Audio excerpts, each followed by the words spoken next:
За эрхэм үзэгчдээ та бүхэн сайн байцгаана уу? За та бүхнийхэн энэ өдрийн амар амгалан айлтгая. Сүүлийн хэдэн хоногт энэ өмнөд Европын энэ Мадридын годомжинд эсэргүүцлийн уран дуу чангарч тухайн нутгийн хэдэн 10,000 жагсагчид НАТО бидэнд хэрэггүй, дайм бидэнд хэрэггүй, энх тайван бидэнд хэрэгтэй, Америкийн цэргийн баазыг Испаниас гаргах хэрэгтэй, хаах хэрэгтэй гэдэг ураалоозон хашгирч эсэргүүцлэн илэрхийлсээр байна. Энэ юутай холбоотой эсэргүүцэл болчваа гэвэл НАТО-н удирдагчдын дээд уулзалт энэ Испанийн Мадрид хотод болж байгаатай холбоотой юм аа. Ингээд энэ сарын 29-нээс 30-ны өдрүүдэд НАТО-н тэргүүн нарын уулзалт Мадрид хотод болж байна. Ингээд ер нь хэргийн эзэн хингэргийн дохиор хаа байвал тентхийн хүмүүс дург үзэж эсэргүүцэж байдгийн жишээгээр энэ НАТО гэдэг энэ газар болгонд үүмэн самун дэгдээж дайн дажин тогтворгүй байдал үүсгэж байдаг. Энэ Америкийн дарангуйллын багж болсон энэ байгууллага хаа байвал тэнд тентхийн ард түмэн эгэлж ирэх хүмүүс эсэргүүцэл илэрхийлсээр байгаа юм аа. Та бүхний мэдээжэр бол энэ НАТО гэж умард Атлантын далайн цэргийн эвсэл бол хүйтэн дайны бүтээгдэхүүн үр дүн байгаа юм аа. Өрнөдийн орнууд Америк тэргүүтэй эдгээр улс орнууд НАТОг ховийн ашиг сонирхолоор гүйцэлдүүлэх юм багж болгож ашигласаар өнөөдрийг хүртэл өргөтгсээр иржээ. Ингээд 1991 онд хоёр Берлинийг нийлүүлэх үед бол НАТО тухайн үеийн Оросын холбооны улсууд юу гэж амлалт өгч ирсэн бэ гэвэл үүнээс нааш түүнээс цаашаа НАТОг бол зүүн шүү нэгч сөөм өргөдөхгүй гэж амлж худлаа хэлж мэхэлж байсан. Түүнээс хойшоо бол за ингээд Болгоор, Польш гэн Унгар гэн эдгээр улс орнуудыг бүгдийн өөрийнхөө байгууллагад элсэж зүүнш тэлсээр байгаад Украиныг ч хүртэл элсэх, гүржиг элсэх тэнд ингээд товсгол дэгдэх гих мэтийн арга барилаар бол Оросын холбооны улсын стратегийн оршин тогтнох орон зайг бол шахаж багалзуурцаар аргагүй ирэхэд бол ингээд Оросын холбооны улс тусгай цэргийн ажиллагаа авч үнэндээ Орос Украины хооронд дайн дэгдсэн гэхээсээ илүү Орос НАТОгийн хооронд, Орос Америкийн хооронд ийм мөргөлдөөн үүссэн гэж хэлж болохоор байгаа юм аа. За ингээд энэ түүхийн нөхцөл байдлын үүднээс авч үзэхэд энэ удаагийн НАТОгийн дээд хэмжээний уулзалт бол үнэхээр Оросын эсрэг 9,000 гаруй төрлийн хориг арга хэмжээ авч Оросыг туйлдуулж Оросыг эдийн засгийг унгааж рублийг газарт унгаах гэсэн ийм зорилгодон хүрч чадаагүй харин ч эрчим хүчний хямрал тэгвэл өр тарианы хямрал тэгвэл дөрвөгсөдийн хямрал ингээд дэлхийн эдийн засгийн уналтын хямралыг огтон авсан учраас дээшэн хайсан чулуу толгой дээр нь унав гихчээр эдгээр өөрийнхөө тарьсан өр балгийг яаж зохицуулах вэ, шийдэх вэ гэдэг зорилгоор Мадридэд цугларсан юм болов уу гэж бодож байна. Ингээд энэ удаагийн НАТО-н тэргүүн нарын баг хурлын хэлэлцэх хэрэгүүдээс ингээд аваад үзэхэд бол үнэхээр саяын миний хэлсэн энэ НАТО нэгэнтээ бол Америкийн бусад орныг төрөмгийлэх, бусад орныг дарамтлах ийм багж хэрэгсэл мөн болсон байна гэдэг нь гарцаагүй мэдрэгдэж байгаа юм аа. Ингээд НАТОгийн удаагийн тэргүүн нарын баг хурл юу хэлэлцэж байгаа бэ гэвэл хамгийн түрүүнд Оросд улам цаашид яаж хориг тавьж Украиныг цаашд яаж зэр зэвсэг хөрөнгө мөнгөөр дэмжих вэ гэдэг асуудлыг авч хэлэлцэх юм байна л да. Тэгэхээр Оросд 9,000 гаруй төрлийн хориг тавиад дээлсэнгөө зорилготой хүрсэнгөө учраас одоо цаашд ямар арга хэмжээ хориг авах юм. Тийм ээ. Цаашд одоо хориг арга хэмжээ авах аргагүй болчиход байгаа шүү дээ.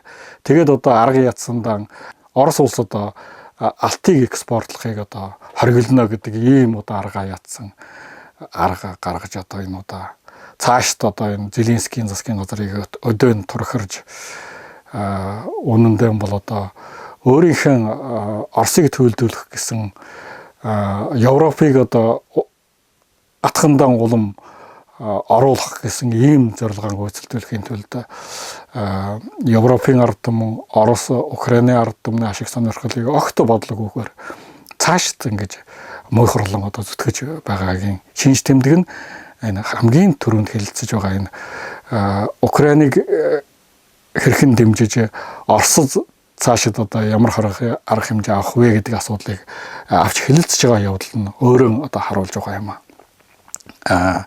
Энэ бол нэгдүгээр хэлэлцэж байгаа асуудал.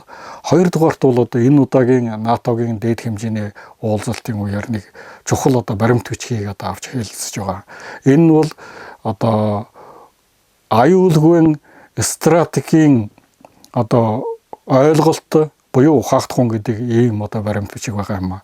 Энэ баримт бичиг одоо юуны тухай баримт бичиг вэ гэхээр нь Хятад улс бол өрнөдийн үн цэнийн ойлголт, өрнөдийн одоо дэг журам, өрнөдийн одоо энэ түүхэн уламжлалын эсрэг одоо сөрж зогссон хүчин болж байна. Тийм учраас Хятадыг эсэргүүцэх, Хятадыг доройтуулах ийм бодлогыг ерэн сөвөгчлөх ийм одоо баримт бичгийг одоо хэлэлцэж байгаа юм байна.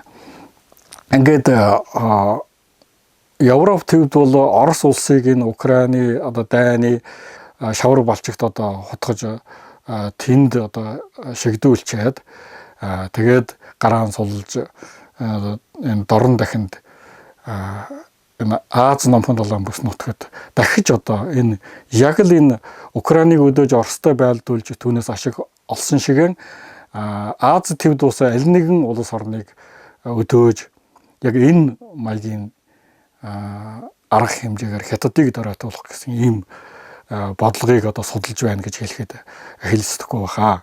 За ингээд энэ удаагийн НАТОгийн тэргүүн нарын хурлаар НАТОг цаашид өргөтгөж, өөрөөр хэлбэл Скандинавын орнуудын одоо зарим орнуудыг одоо гишүүнээр хэлсэж НАТОг зүүнш өргөжүүлж чадаагүй ч гэсэн умарш өргөжүүлэх ийм асуудлыг одоо авч хэлцэхээр байгаа юм байна.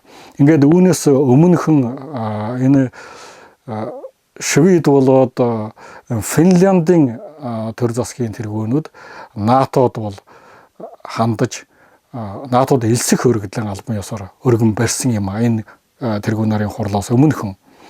Ингээд одоо энэ НАТОгийн тэргүүн нарын баг хурлаар одоо энэ хоёр орныг гишүүнээр элсэх асуудлыг албан ёсоор авч хэлцэх гэж байгаа боловч энэ Шведэд тэгвэл Финляндд энэ Туркийн засгийн газрын эсрэг энэ Курдын сөрөг хүчнүүд байрлаж одоо үйл ажиллагаа явуулж байдаг учраас Туркийн ерөнхийлөгч Эрдоган намайг байсан цагт бол Финлянд Шведийг бол одоо НАТОд элснэ гэж битгий бодоорой гэж одоо хэлж байсан. Энэ байр суурь дээр одоо бол одоо хатуу байгаа юм а. Үүнээс гадна энэ Хорват гэж улс сүүлийн үе бас энэ Финлянд, Швед хоёр орныг НАТО гишүүнээр элсхийг одоо хатуу эсэргүүцэж байгаа. Ингээд Хорватын ерөнхийлөгчийн хэлж байгаа одоо үндслэл бол НАТОг өргөжүүлсээр байгаад бид одоо Орос Украины дайныг дэгдэж энэ Европ төв эдийн засгаараа хохирч одоо бүх зүйлээрээ хохирсон ийм муухай үр дагавар гарч ирж байна. Хэрвээ дээрээс нь Швед болоод Финляндыг НАТО гишүүнээр элсэх юм бол үүнээс ч илүү сөрөг үр дагавар гарах учраас энэ бол одоо маш аюултай алхам. Тийм учраас Хорват энэ хоёр орныг НАТО гишүүнээр элсхийг ерөөс эсэргүүцэж байна гэж бас илэрхийлсэн. Ингээд эдгээр хилцэх хэрэгүүдийн энэ өнцгөөс харахад бол НАТО бол үнэхээр одоо хүний сэтгэлийг алдсан ийм одоо түүхнээс хоцрогдсон ийм хуучмсаг хүйтэн дайны үр дүн болсон ийм байгууллага болсон мэдээж хэрэг болжээ.